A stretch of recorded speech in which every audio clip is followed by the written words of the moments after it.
Okay, thank you, Max. And just a little reminder to everyone, if you want us to help you with your problem, remember, send in your letters to rcozbrothers@yahoo.com.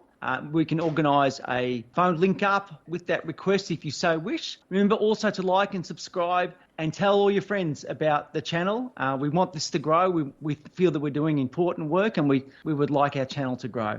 But who wouldn't, hey? We also have a Patreon page where you can become a patron of our channel.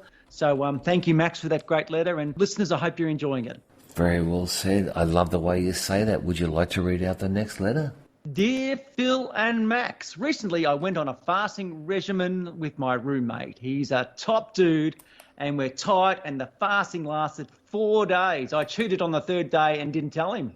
He was so proud of me, and I was pretending to be in pain while he actually was in a great deal of discomfort. In fact, he told me it was me that kept him going. Okay, on day 5, he began eating solids again slowly, as I did too, even though in my room there's a few candy bar wrappers, chip packets, and a Subway wrapper that I gobbled down while he was at work. I should have been more careful, but I never thought he'd go into the room. I think he knows about my cheating because as of this evening, he isn't talking to me and seems cold.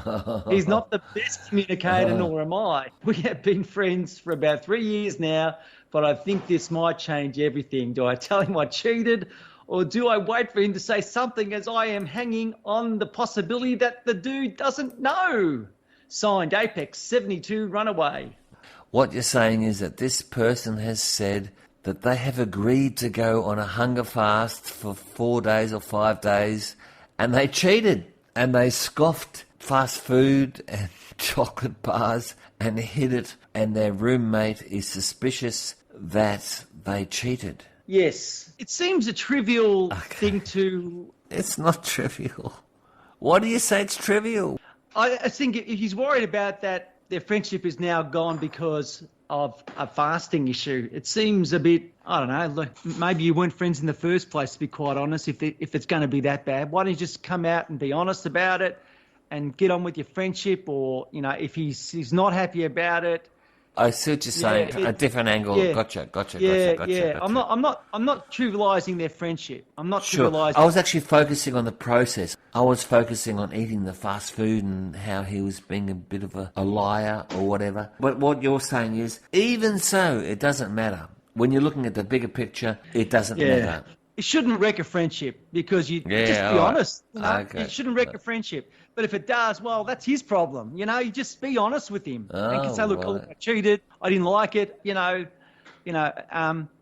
Find a way. If you're really friends, you find a way to work through it and make it up to each other, to the person you were dishonest with. You know, it's not like the country's going to fall or you're going to die because you cheated. You know. So we're talking about somebody walking through molehills and perhaps seeing it as though they're really giant canyons, but that's not the case at all. Yeah, exactly right.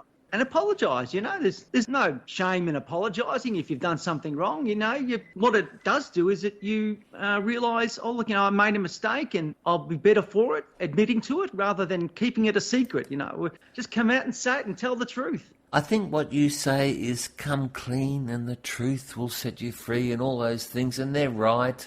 I'm seeing here a letter from someone that is basically they've made an enormous mountain out of something which is a tiny little anthill.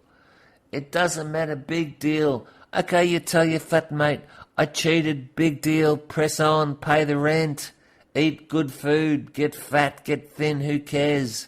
Thanks for writing to us, but you're going to be okay, you are okay. Yeah. This person is a good person, and he's just made a mistake. That's part of being human. It is actually. Oh boy, I don't make any mistakes, but that's you know. Not even the lying part. Tell him to drop the food and sit next to you and put his arm around you, because those are times Dad, which you'll never get back. Say, Dad, right? you're perfect. You're perfect, Dad, in every way.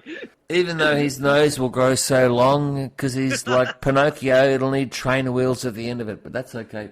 Max, that was a great show, a great innovation in having Max from Detroit come in and talk to us. I think that's wonderful, and he sounds like a terrific guy. Yeah, I'm hoping this is the beginnings of something good on that sense. And like I said in the towards the end of the show, I mentioned that people can organise to talk on the show by emailing us as if they was passing on a letter. If they want to talk to us, we'd be more than happy to have a person on the show to do that. And I hope we hear from Max from Detroit again.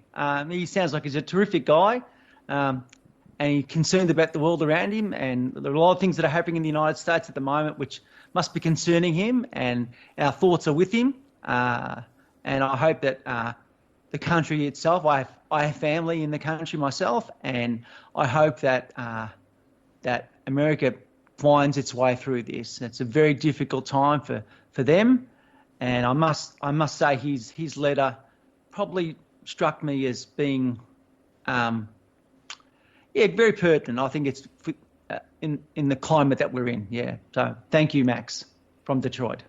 That was a great show, Max. Great letters. Great to hear from Max in Detroit. I've already talked about that. We hope that we've helped. What do you think, Max? Well, all I can say is that we just throw it out there and do our best. You know what I'm saying? Yeah, absolutely. And before we go, we hope your week is great and you work through your difficulties to create joy in your life. Again, remember to like and subscribe wherever you get your podcasts.